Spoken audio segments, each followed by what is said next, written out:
And we are back again. It's your friendly neighborhood film watchers. Frankly Football in the building. I am your humble host, Brandon, and I got my man, Honey Grant, with me at Set It Off Chris in the building. How you feeling, Chris? What's up, baby? Draft, man. We got some new additions to the family.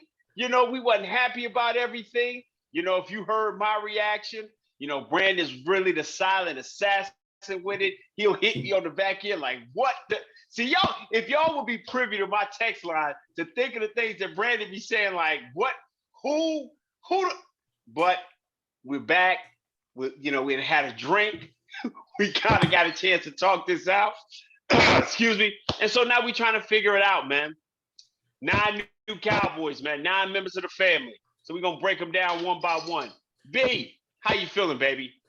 So, obviously on draft day, I wasn't the happiest day one with our result. I may not even have been the happiest at the beginning of day 2, to be totally honest. But I think that as time goes on, you kind of become, I'm not going to say happy, but you gain an understanding with the way that the Cowboys draft fell. I'm not going to sit here and tell you that, oh, it went just as good as last year's draft, like ownership will tell you. No, because I'm not going to be a blind follower.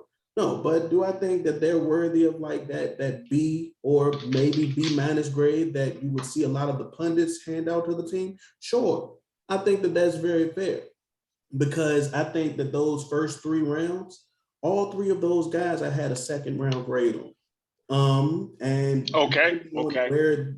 where the team was drafting, the late first round, you're going to get a second round grade there with 9 times out of 10 with who you draft. The late second round, you can get a guy who has a second round grade there. And if you happen to draft well, like my team does most of the time, you can get a guy who has a second round grade on him in the 3rd round as well. And I think that that's what we did. We didn't come out of this draft with multiple first round grades like we did last year. Right.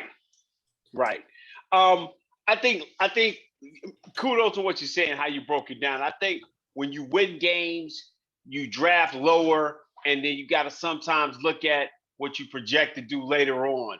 So, like you said, last year coming in, 2021, we were like, okay, we got Micah, we got this guy, and we hit. The only question we had was Nahshon Wright in the 3rd round.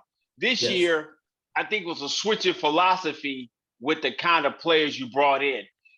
When Jason Garrett was here, we were all about the right kind of guys. Talented, but be the right kind of guys. And now you saw a shift in the philosophy of being tough guys that'll put their hands on you, guys that you want a dark alley with, that you want to go and they're gonna fight. And I think that's what you got with a lot of these guys. Let's look at the first guy, man, that everybody was like, who the heck? And I think we said, who the heck is this guy, because of the guys who were still on the board. Yes. When we got to pick 24, we had George Karlaftis. I would have been excited about getting George. They had Jermaine. Yeah. We had Jermaine Johnson. We had Tyler Linderbaum, who we said was the best center. And so we had Nakobe Dean on the board. But they decided to go with the attitude of a young Tyler Smith, guy out of Tulsa, Dallas native. And the number one thing about him is that it comes out that he was a guard, but they're projecting him to a tackle, and they're projecting him to play guard. But the one thing I got from him, man, is attitude, physicality, and that's what he brings to the table. And that's what they were looking at. They came into this draft. We were wanting a left guard. We wanted either Kenyon Green. We were even looking at Zion Johnson. And at the end of the day, those guys were gone. So we went with the next best thing. The tackles we wanted, Cross was gone. Evan Neal was gone. Those guys were off the tape. Icky was never even in the wheelhouse. Wasn't even in play. Wasn't even in play. So Tyler Smith comes up, and Man, I mean, I'm like you, man. I know. I was like, hey, what? Wait a minute, this is too rich for this. But I think for what they wanted, I think they got exactly what they wanted in a physical young cat, loads of talent, and humongous upside. His floor is good. His ceiling is through the roof. What you think, bro? So I think that people aren't mad about the player. Let's get that understood. People aren't mad about the player. He can play. He can People are play. mad about, well, I'm not even going to say mad because I think that gives off the wrong perception. My gripe is that there were people on the board who I would have preferred over Tyler Smith. That is my gripe. Tyler Smith, the player, I like Tyler Smith. I think that he was probably the second best run blocking offensive lineman in this draft. Not guard, not tackle, offensive lineman. He was probably the second best run blocker. His pass blocking needs work. I'm gonna keep that all the way straight with you. So watching his film, Tulsa, you can see a shift about week 5 when they play Memphis. For like that 3-game stretch, Memphis, and then who did they play after that? Man, I forget who they played after Memphis, but then they went on to no, but then they went on to Oklahoma. play. They played. After I can't remember who they played after Memphis, but after week 6, then they went and played Navy. But there was that 3-game stretch, and he was phenomenal. And really every single week from week 5 onward in that season, he was amazing. Did he give up a lot of penalties? Absolutely. But I think that when he's playing tackle, because that's where he did play in the collegiate level, it's kind of this thing where, if you just got big arms, he has like a 71.5 inch wingspan, which is like 7 foot 1 inches and a half. He just gets his hands on people. That's why. And drags them to the ground. If a ref sees that, if a ref just turns and sees someone on the ground, there's laundry on the field every single time.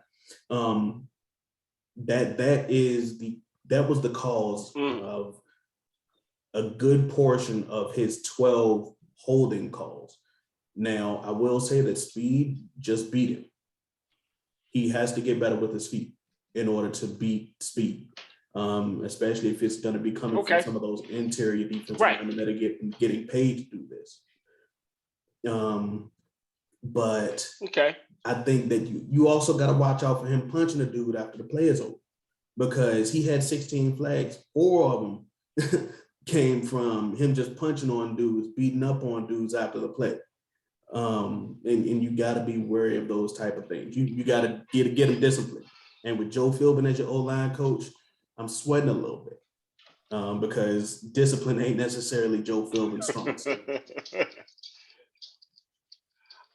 I think that's a fair assessment. I'm not knocking what you're saying, but I think what you have to say is you'll get more of the same thing on that left side. We've seen many a times where Tyron's gotten a holding call and it's not from a holding call. It's just Tyron out there whooping ass. You know what I'm saying? And so sometimes when he's out there, when he's being dominant, he's being Tyron Smith, the demigod that we expect him to be for that 6, 7, 8, 10 game stretch we expect him to be. Sometimes he out there whooping ass and a dude just throwing up his hand like, he whooping my ass, help.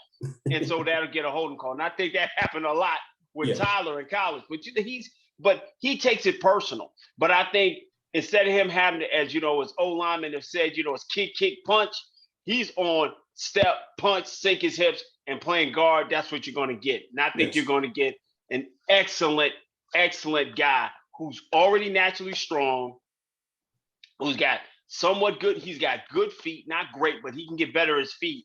But his hand placement is another thing. I can teach you with hand placement. He's already working with pros doing that. And I think he'll be serviceable his rookie year. He'll be Connor Williams year 3 as a rookie. Yes. Okay. Now he'll be at that level. Let me cut you off with that because you compared him to Connor Williams. Connor Williams' area of struggle was because Connor Williams wasn't necessarily super powerful coming out of college. Connor Williams relied on his technique to succeed. And when his technique faltered, he didn't really have raw power, raw physicality to fall The back strength. on. Right. Tyler is Right. already bigger Right. and stronger than Connor. You can't teach genetics. Stronger. Right. So when you come you right. lack Go ahead. any skill, he can fall back on just being bigger than the guy in front of him, whereas Connor Williams could not. And I think that is where you may see an upgrade. Go ahead, continue. Right. So that's why, okay, and that's exactly what I mean. Where he doesn't have to worry about, okay, am I strong enough to deal with this guy? No, I'm strong enough to deal with him.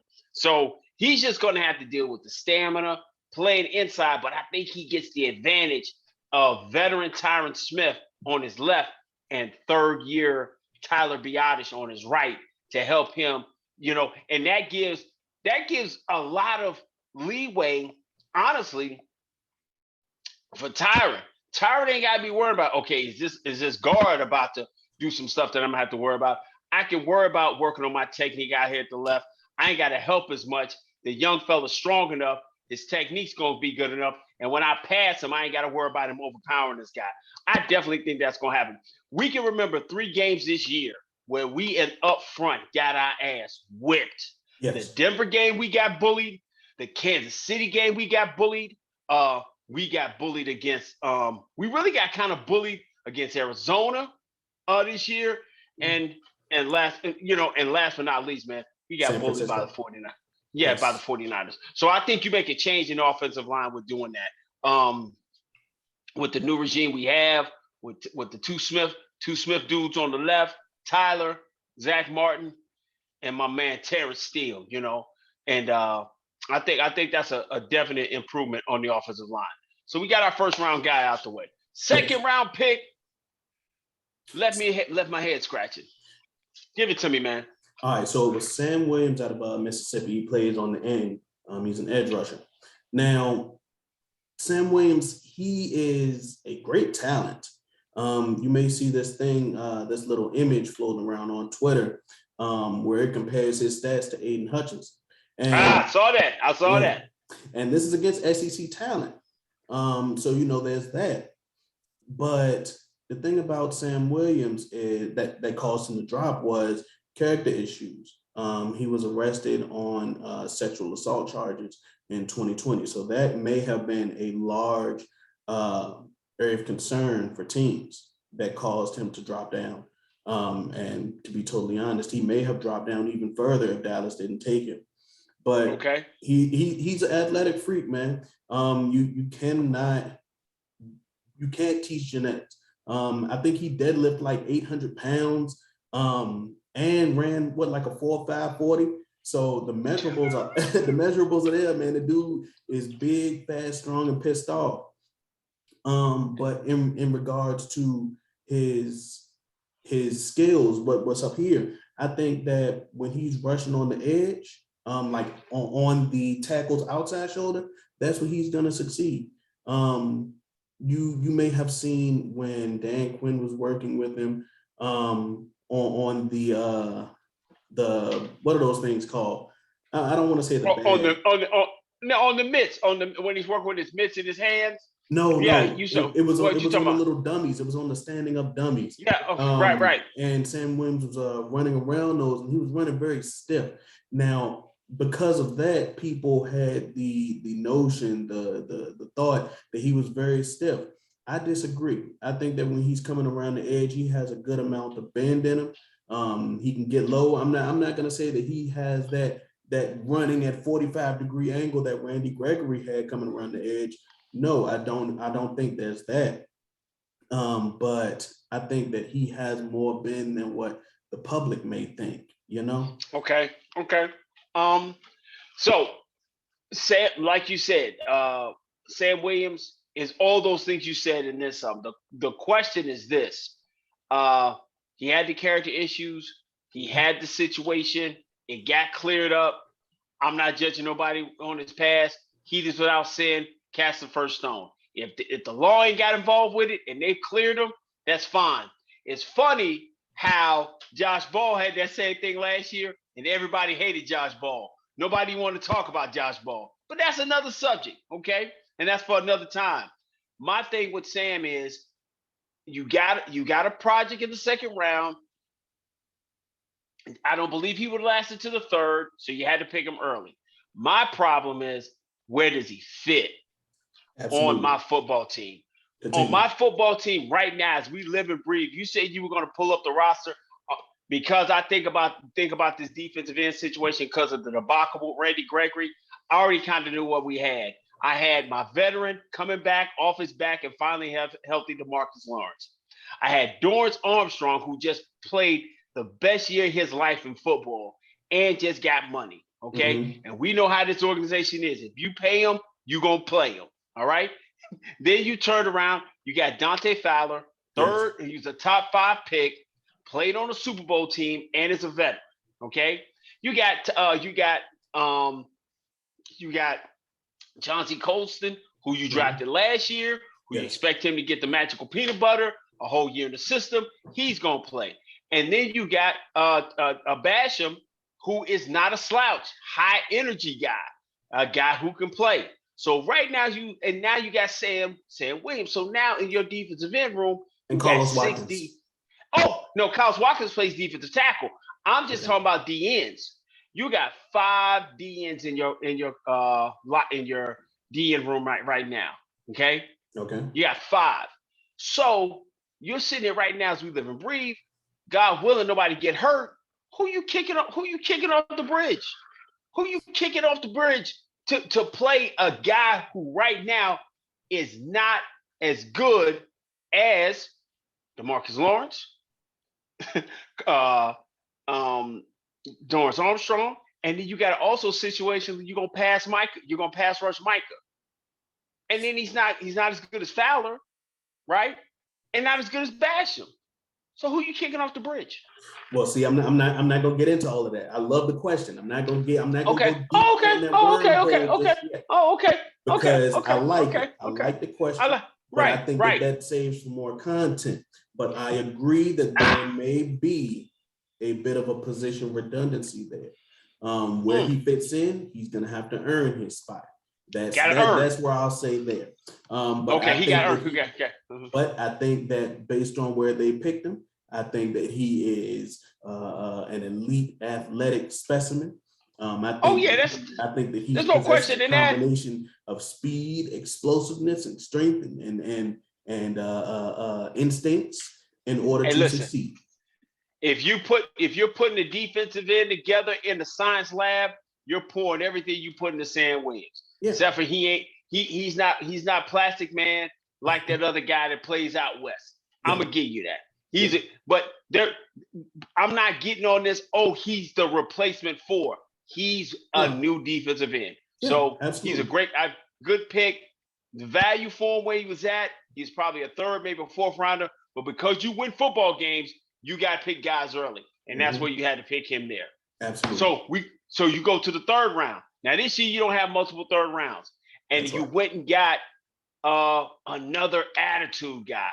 You went and got Jalen Tobert out of South Alabama. Not Alabama, South Alabama.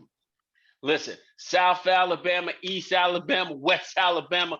This is what this kid plays with. He plays with veracity. He is a go get the ball type guy. I love a wide receiver that's gonna rock the baby on you, who's gonna tell you too small when he's playing. And I love that. And I think that's something that the Cowboys want as well, because they had a guy who was a magnificent route runner, go get it, catch the ball guy, but he wasn't animated once he made the play. This kid is animated when he makes the play. Now, here's the thing. We talk about position redundancies, right? This guy's like Michael Gallup plus, you know? Okay.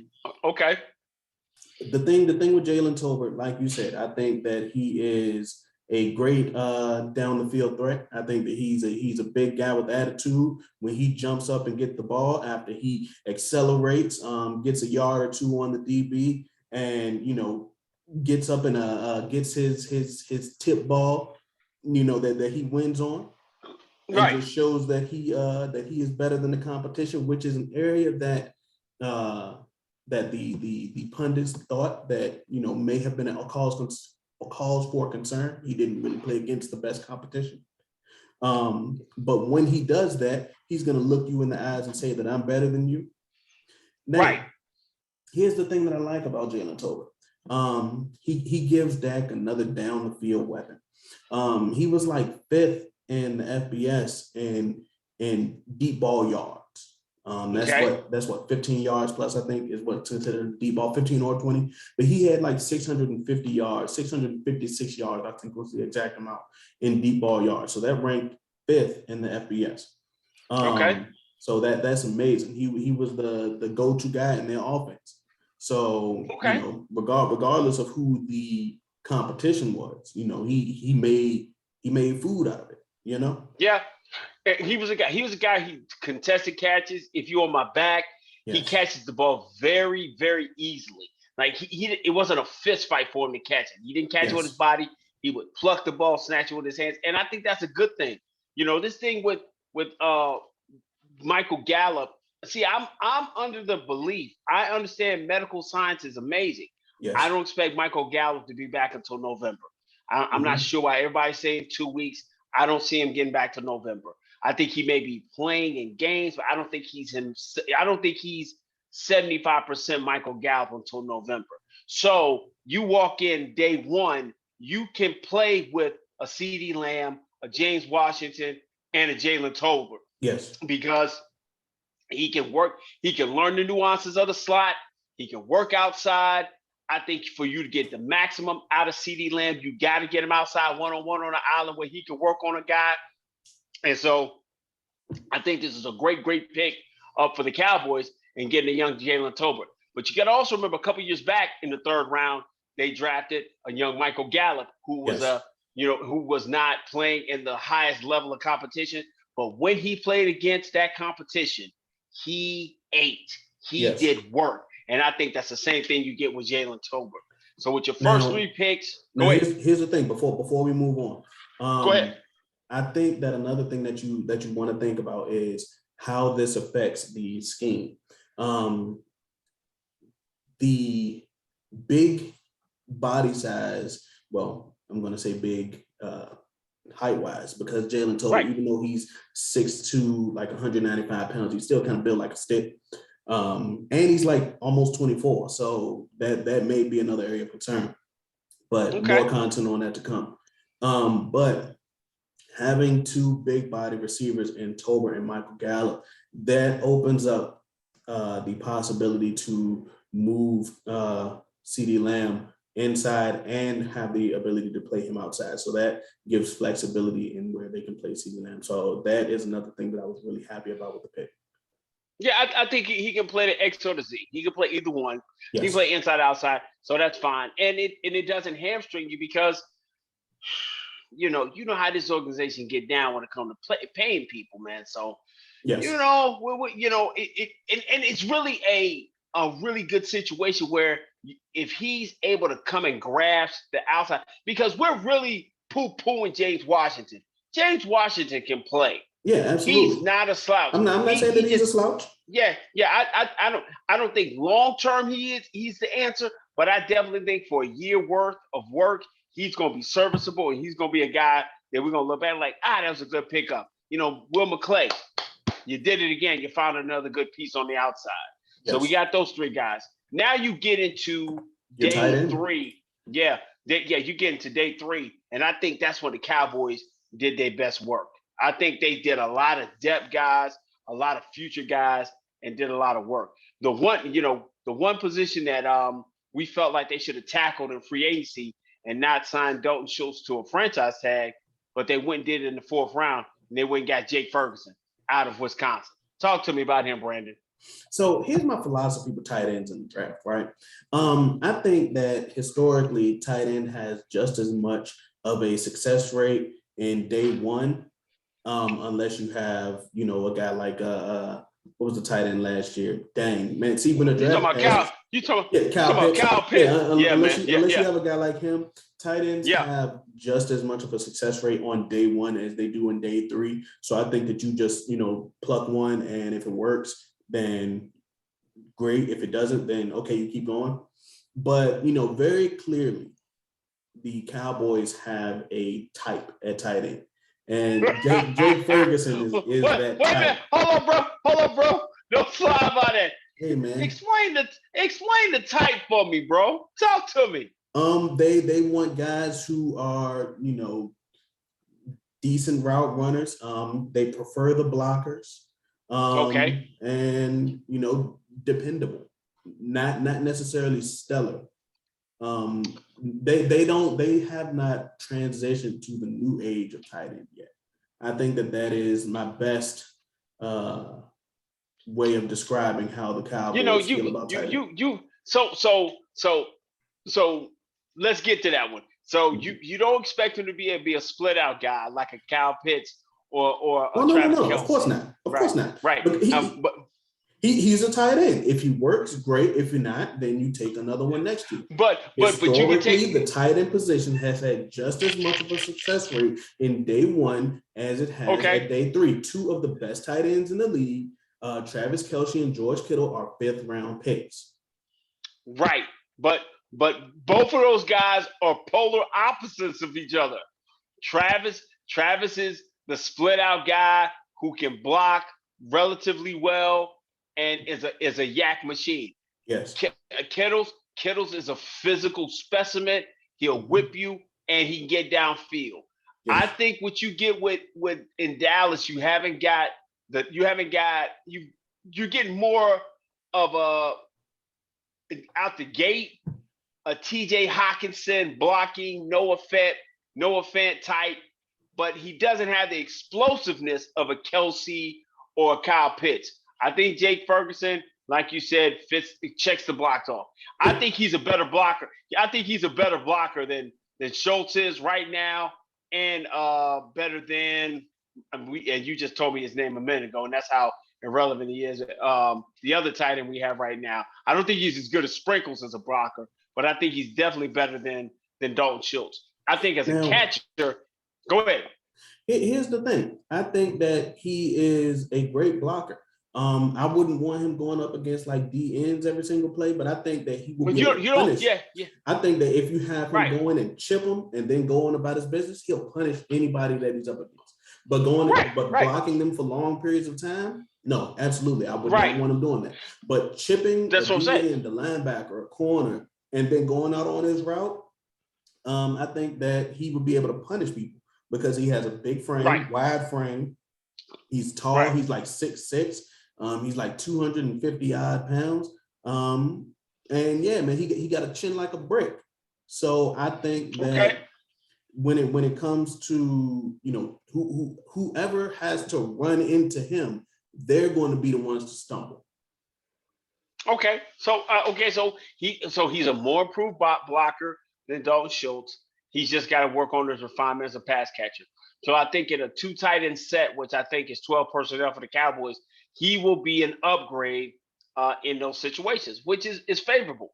But like you said, you rotate your tight ends every 1 to 2 years. So you turn around this year, you got Schultz if he stays healthy, you got Ferguson, you've got Sprinkle, and so you got enough the tight ends to make it.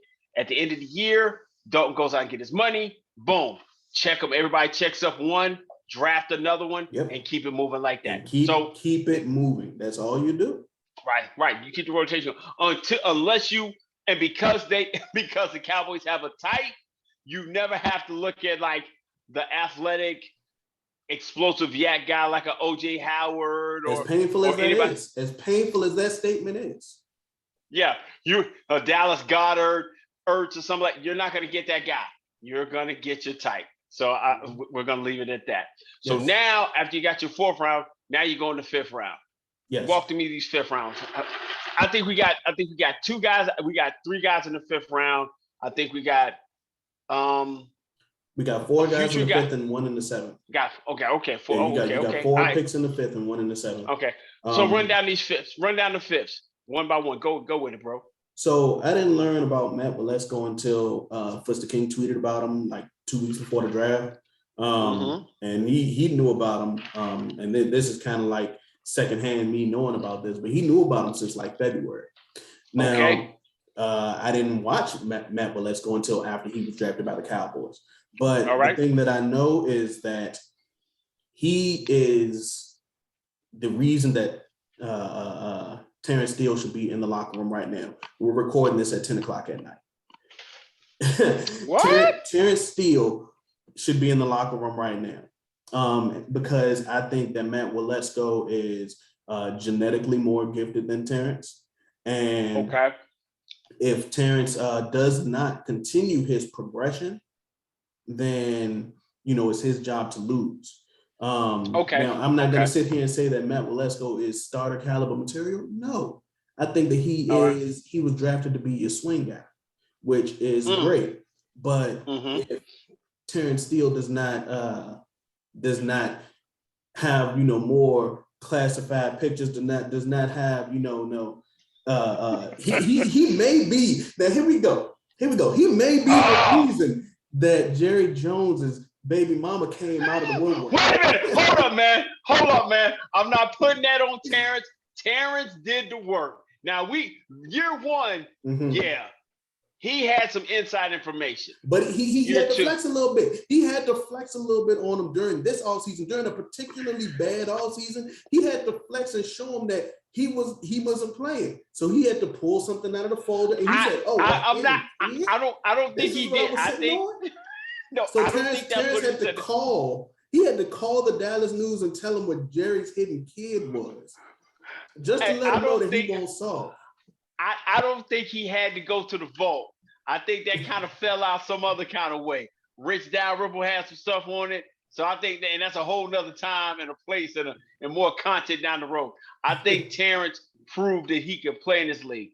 And so if by the bye week of this year, if Terrence has shown an improvement, I think his agent's gonna be making a phone call. You pay him and say if he has shown an improvement, you pay him. Because here's the thing, this is what Terrence Steele's third year coming up. This is year 3. Okay, this is going to be his first un-COVID prohibited offseason. This is his first COVID-free offseason now. If he continues to progress, because he progressed from 20 to 21. If he continues to progress from 22 to 23, you pay him. You pay him. Yeah. But that's getting off. No free content. We ain't passing out no free work. Okay, back to Matt Waletzko. So here's the thing. Matt Waletzko is bigger than Terrence Steele. He's stronger than Terrence Steele. His arms are longer than Terrence Steele. His hands are bigger than Terrence Steele. That is how I think that he relates to the tackle position. Now, if the Cowboys drafted Tyler Smith to be better at running the ball, they drafted Matt Waletzko to be better at protecting that. I think that his pass protection was good. I think that he progressed every single year. And it was like the first 3 weeks of the college football season, it was very good, but then he kind of dove down a little bit. So I think that may have been a teachable moment for him to try to get him back to where he started the season off, because he was rising, and then it was like, so lack of consistency is a big thing with Matt Waletzko. Okay. Maybe. I only looked at 1 year. Okay.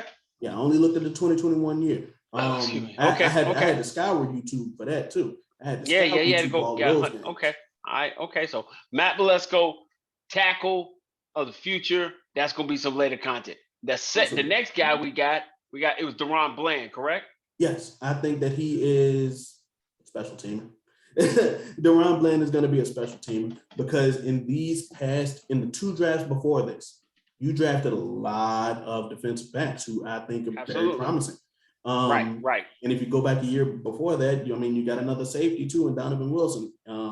So I think that room is crowded with talent that is ready to be groomed. You got to fight. Ready to be groomed. You're fighting in that room. You're fighting in that room. If other things didn't happen in the offseason, off the field, that's a crowded room with your all-pro corner on one side You're a highly talented second round guy from the year before. You're a serviceable veteran in Brown. You're a serviceable veteran in Jay Lou. You got Nahshon Wright having a whole year inside the system. He's in there. And let's not forget, he was stellar in camp last year. There you go. So that room is crowded. So DeRon Bland is coming in there and say, hey, listen, I want to come in here and make my name, my mark on special teams and be able to get up and down the field and maybe fight for figure out where I fit in this. So yeah, DeRon Bland is just trying to make special teams. Yeah. He's just trying to be on the team made for special teams. Yeah. And then the last pick of that, the next pick after the third pick of the 5th round. Oh man, this is the future pick. Yes. Go ahead and give it to me. So Damone Clark. Yes. From LSU. If Damone Clark had not hurt his back, which here's the thing. Tony Romo will tell you, JJ Watt will tell you, once a back, always a back, you know? So he had to get spinal fusion surgery because of a herniated disc, if I recall. Right. Okay. Now he would have been a second round pick, mid-second round pick if healthy. But because of that, his freshman season as a pro is he won't play. And so far the doctors are saying, oh yeah, he's right on track to come back. Now, thankfully, I will compare this to another player that the Cowboys had taken in the past, compared to Jalen Smith. Swiping, no swiping? You ain't talking about swiping, no swiping. I'm going to talk about Jalen Smith. Now, compared to Jalen Smith, this hopefully, if he were to come back, Jalen Smith could not move and run the same after his injury. If Damone Clark were to come back and, be able to move again, it's not in his legs. So I'm thankful for that, Right. But back injuries scare me, Okay. But this is the perfect place to take a guy like that. You take a guy like this in the 5th round and just, you throw the dice. Boom! Throw the dice. Boom! That's the issue. If you take Jalen Smith in the 5th round, sit him on the sideline for a year, let him get healthy, let him get back to 100%, and then you play him the next year, the story is stellar. It's a great story. You're not worried about it. You're not expecting to get a second contract from him. With Damone Clark, like you said, he's expected to make a full recovery. Yep. He gets a whole year to rehab. So he gets to take all his great natural talent and ability that he showed at LSU and who he was. He gets a whole year of the magical peanut butter. He gets a whole year with Britt Brown. And come 2023, he's like an extra second round pick player that you get. And so all eyes will be on the 2023 class, including him. So that's like an extra guy. That's like what the Ravens did with David Ojabo. You're going to forget David Ojabo's out there. And then you're going to look up in 2023 like, oh, snap, David Ojabo's over there. And I think that's the same thing go with Damone Clark, because I think what'll happen is that you'll have a year removed from a knee ACL with Jabril Cox, Micah going into year 3 being an absolute monster, and you got young Damone Clark coming in. I think that's going to be an amazing pick down the road, and a good pickup. Yeah, I believe so. I think that this is definitely a great value pick. Because I mean, if it doesn't work, okay. Yeah. Okay. Yeah. And if it does, you win it. Exactly. And then your last one you got is John Ridgeway. Yes. Yeah, man. John Ridgeway, it gives you the one thing the Cowboys have starting to do. They're starting to throw a one technique into the mix. And here's the funny thing about it. When you throw this one technique into the mix, it makes the room crowded for my boy Trigger Trey. Yeah. But here's the thing though, Chris. If people watch our content, I said a month ago that Tristan Hill may not make this team.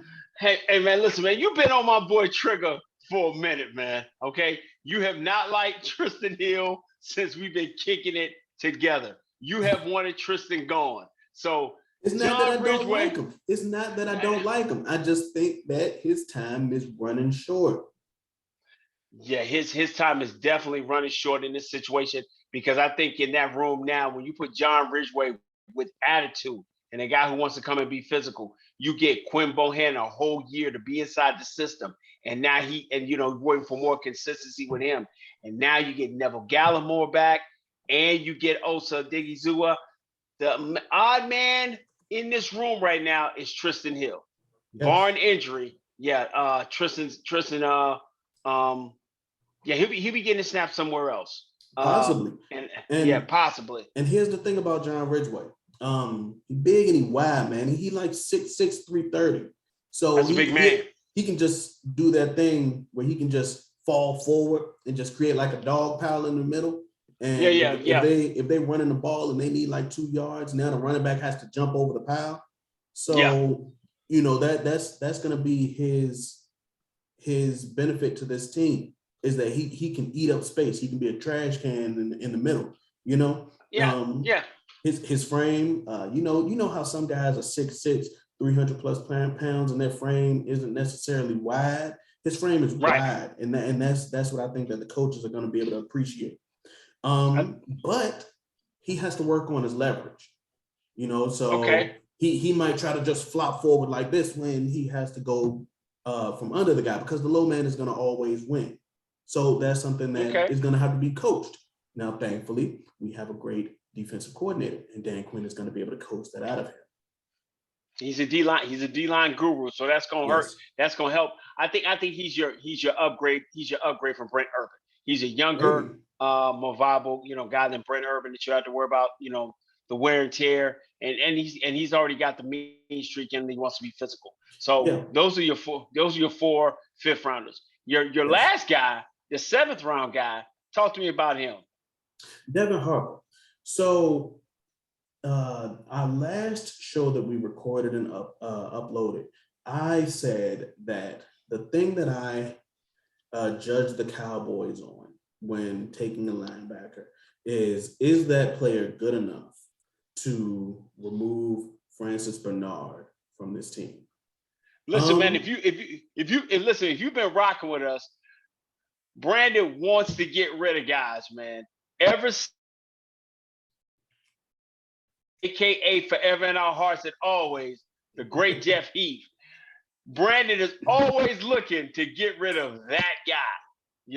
The guy who is great at all special teams, but he's never, ever, ever supposed to get on the field and play any snaps. His 25 to 30 snaps need to be on special teams alone. Punt, kickoff, field goal. That's all he's supposed to do. Francis Bernard is that new Jeff Heath. Yeah. He's a special teams guy. That's the measuring stick. That's the measure. So you want to be able to get better with that. So run me down about my man again. So with Devin Harper, like I said, I always judge guys about linebackers anyway, about whether they are good enough to get Francis Bernard off of this team. Now, I think that Damone Clark is that guy, in a normal world, but he's going to be on IR the entire 2022 season. Gotcha. In the meantime, I believe that Devin Harper may be that guy. I think that he played against good talent while being at Oklahoma State. I think that with this having been the draft where the coaching staff was quote unquote more involved, that they would have a little bit more of a soft spot for him rather than Francis Bernard. So I think that when it comes to that, I think he's going to have a bit of an upside. Now he's a little older. He was in college for like 6 years. Age ain't necessarily on his side. No, it's not. But listen, if he can be physical, if he can show up and run, I want to take this. I heard this thing when I was listening to shout out to Hanging with the Boys, and I was listening to the great Nate Newton say, when you from round 4 to 7, I need to see you more than hear from you. Yes. So all I want to see is he's there, available, making plays, being physical, doing what he's supposed to do. and being a standout in that manner to the point that he pushes people off. He pushes your mind to say, okay, can I keep him and be able to let Francis Bernard walk because he can't run? So these 9 guys, all of them are Cowboys now, whether we got them where we wanted to or we didn't get them where we wanted to, but they family now. And like you can't pick your family, but you gotta love them. So they belong to us now. And so I'm excited about this draft class. I'm excited about having really the second or third year of this regime picking their players and getting their guys in the building the way they want to. So we'll just have to wait and see, man, on everything else. We're gonna have this class be maybe a shift because, like we said before, we've always had the clean cut Garrett type guys, but nobody just physically nasty, like that. I mean, Michael was a godsend. Michael's just the Bobby Boucher, of this thing, man. See ball, hit ball type kind of guy. You didn't expect to see him, man. We didn't, man. We didn't expect him to be who he is, but he's here and he belongs to us, and thank God for that. But I think this class is going to be good, man. I think this class is going to be awesome. And, man, I'm just excited about the rookie mini camp that's coming up, man, and seeing how these guys do, man, and how they retain this work and see how they fit on the board, man. But, yo, man, we got more content on the way, man. Absolutely. So we've talked about these 9 guys now. We're going to talk about how all these guys fit in these rooms. We're going to be able to put more stuff about rookie content, rookie draft classes. So it's all about the Cowboys because, hey, man, this is what we do 24/7, talk about these guys. So listen, you've been with us this long, so hit the like button, man. So if you haven't subscribed for us, or if you hit the like button, share with some of your friends. Make sure you subscribe, man, and give us a shout out. Drop a comment, man. We're going to be giving you more and more stuff on more and more readily basis because it's the off season, but the off season is starting to heat up, man. Starting to definitely heat up, man. So like you said, man, this is what we do. I'm your boy, Set It Off Chris, and I'm with my main man, BH, man. And we are Frankly Football. Until next time, peace.